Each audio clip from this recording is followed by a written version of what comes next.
Hey, happy days, Sharon Horne-Ellstrom here. Let's talk about the best way to keep your head above water to supersize and grow your business. How the heck do you do that? Well, keep your head above water, of course. There's a lot of idioms, there's a lot of sayings, there's a lot of expressions out there that impact all of us that have to do with water meaning trouble. Jump off the deep end, keep your head above water, of course. Between the devil and the deep blue sea. We've talked about a lot of these. Pour oil on troubled waters. And water in these situations means trouble. It means, hey, if you don't keep your head above water, if you don't stay afloat, that's another one, stay afloat. If you don't keep on swimming, it reminds me of the movie Finding Nemo, and Dory in it is always singing, keep on swimming, keep on swimming. And it reminds me of that. A lot of times in our lives and in our businesses, we believe that we have to do everything ourselves, or keep on swimming, or keep pushing, or keep grinding, or keep struggling to stay afloat, to keep our head above water. And of course, this all has to do with meeting our financial needs, having enough to sustain ourselves, to sustain our lives, to sustain our businesses, to do what it is that we're trying to do and create what it is we're trying to create in the world. Keeping ourselves financially afloat is usually what this idiom refers to. Having enough to keep up with our responsibilities.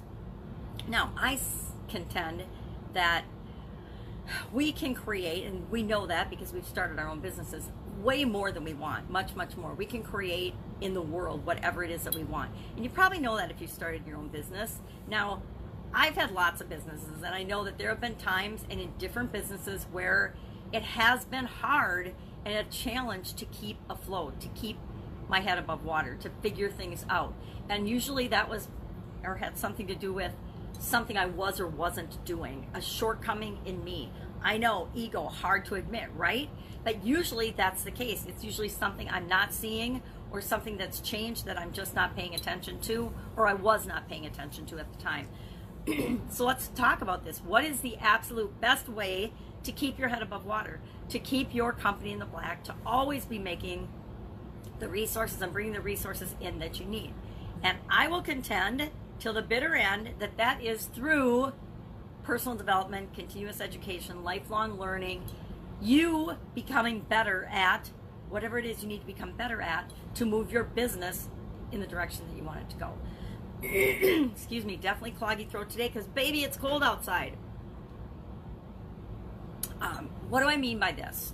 Now, I was thinking about this morning, and my dad, amazing man, but he had this saying, C's get degrees. And to me, that I understood what he was saying with it, but it always really kind of bothered me and irritated me because to me it meant do the minimum to get by. He didn't mean do the minimum to get by. He meant do what you have to do to the level of excellence that's required to get the result that you want out of a particular situation or task. And I always took that as meaning do the minimum to get by. And maybe I didn't interpret that right, and I probably didn't, because my dad was an extremely successful man who contributed a lot to the world around him, and lost him 5 years ago. This time of year, actually. This is kind of a tough time of year because of that. Side note.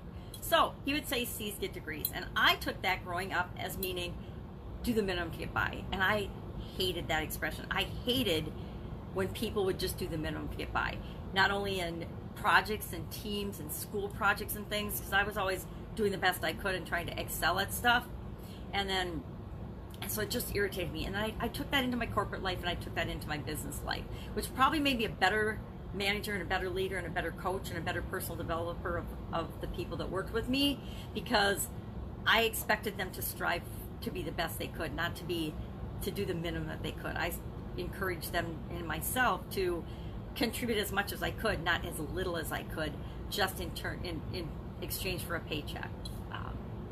So personal development, lifelong learning, always be asking yourself, what is the next thing I need to do or learn or hire done for my organization in order to move us forward, not just the minimum to get by, not just to survive.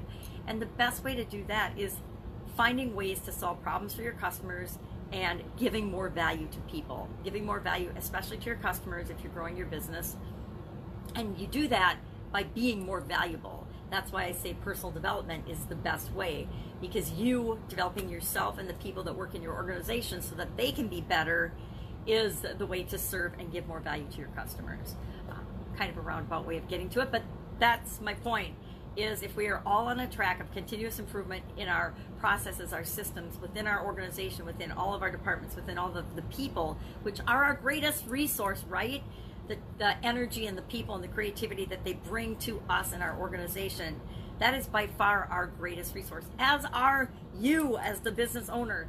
You ought to be the greatest resource for your company, the most valuable resource in your company, or be building a team that is, so that you can produce more value, so you can give more value, so you can go out and make the world a better place. So that's it. Keep your head above water. Love to know what you think about this expression. Love to know if you've personally experienced this. I'm not going to say that I haven't always had my head above water. For the most part, my life has always survived, right? But there have been times where I've struggled, and I didn't struggle very long because I knew that I was the key to keeping my head above water. Nobody else was going to do it for me. Yep, you can get some flotation devices. You can float on some, what are those circular round things called? Flotation devices. Somebody can throw you a life raft. You can get financing. You can get temporary stopgaps. But bottom line is, it's up to you to create a sustainable, ever-growing, ever-increasing, more valuable business if that's what you're out in the world to create. That's it. Have an awesome day. If I can help you anyway, if you have questions about this, hit me up in the comments below. Otherwise, I'll see you tomorrow with another interesting idiom. What does it mean? Where does it come from? And how can you use it to grow and build and supersize your business? Have an awesome day. See you tomorrow.